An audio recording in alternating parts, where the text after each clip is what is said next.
السلام علیکم ناظرین، بہت لوگوں کا یہ سوال ہے کہ تراویح کی نماز جو ہے وہ سنت ہے یا فرض ہے یا نفل ہے یا واجب ہے، یہ بتایا جائے۔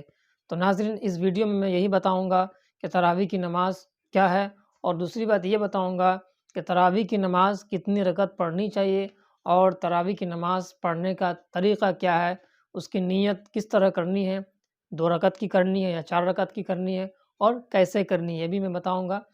رمضان کا مہینہ آ گیا، لہٰذا اس مسئلے کو جاننا بھی بے حد ضروری ہے۔ جو لوگ جانتے ہیں بہت اچھی بات ہے، جو نہیں جانتے ہیں وہ آج اچھی طریقے سے سمجھ لیں۔ تو ناظرین، سب سے پہلی بات یہ ہے کہ تراویح کی نماز جو ہے وہ سنت ہے، سنت مؤکدہ ہے، یعنی سنت ہے، نفل بھی نہیں ہے اور واجب اور فرض بھی نہیں ہے، کیا ہے؟ سنت ہے۔ اسے ہمیں ادا کرنا چاہیے، کیونکہ ہمارے اور آپ کے نبی حضرت محمد صلی اللہ علیہ وسلم نے بھی تراویح کی نمازیں پڑھا کرتے تھے، صحابہ بھی پڑھتے تھے، لہٰذا ہم لوگ بھی تراویح کی نماز پڑھیں گے اور سنت کی نیت کریں گے۔ اور ایک بات یہ ہے کہ رمضان کے مہینے میں لوگ ختم قرآن سنتے ہیں، تراویح کی نماز کسی حافظ کے پیچھے پڑھتے ہیں، تو کوشش یہ کرنی چاہیے کہ پورے رمضان تراویح کی نماز پڑھیں جماعت کے ساتھ۔ اور دوسری بات یہ ہے کہ پورے قرآن کو سنیں اور پورے رمضان پڑھیں، ایسا نہیں کہ 4 دن میں، 5 دن میں، 6 دن میں قرآن سن لیا اور ہم فری ہو گئے، ایسا نہیں ہے۔ آپ کو پورے رمضان تراویح پڑھنی چاہیے۔ مان لیجیے اگر آپ 15 دن میں ختم قرآن کر لیے، حافظ کے پیچھے قرآن سن لیا، تو اس کے بعد بھی آپ جماعت سے سورہ تراویح پڑھ سکتے ہیں۔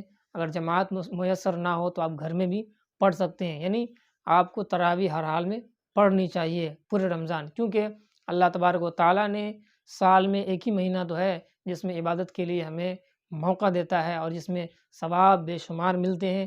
تو آپ تراویح کی نماز پورے مہینے پڑھیں۔ اگر آپ کے ساتھ مجبوری ہے، ختم قرآن کر لیے ہیں اور آپ کو دکان جانا ہے، بزنس مین ہے یا کچھ ہے، آپ اگر نہیں پڑھ سکتے ہیں دوبارہ مسجد میں، تو آپ اپنے گھر میں آ کے تراویح پڑھیں۔ اب سوال پیدا ہوتا ہے کہ تراویح کی نماز کتنے رکعت پڑھیں؟ تو ناظرین، تراویح کی نماز 20 رکعت پڑھنی چاہیے۔ پورے 20 رکعت آپ پڑھیں اور نیت اس طرح کریں، 2 رکعت کی نیت کریں، اس کے بعد سورہ فاتحہ پڑھیں دونوں رکعت میں، اور کوئی سورہ ملائے، اس طرح سے 2 رکعت پہ پھر آپ سلام پھیریں۔ اس طرح کر کے 10 مرتبہ آپ کو سلام پھیرنا ہے، تو آپ کی 20 رکعت ہو جائے گی۔ سورہ تراویح اگر آپ کو پڑھنا ہے تو آپ کے لیے آسانی میں بتا دوں کہ 10 سورہ آپ یاد کر لیں، الم تر کیف سے لے کر کے والناس تک، اور اس 10 سورہ کو آپ ڈبل ریپیٹ کر لیں، یعنی 10 رکعت پڑھ لیا، اس کے بعد پھر 10 رکعت اسی سورت کو پڑھ لیں، آپ کی 20 رکعت نماز مکمل ہو جائے گی۔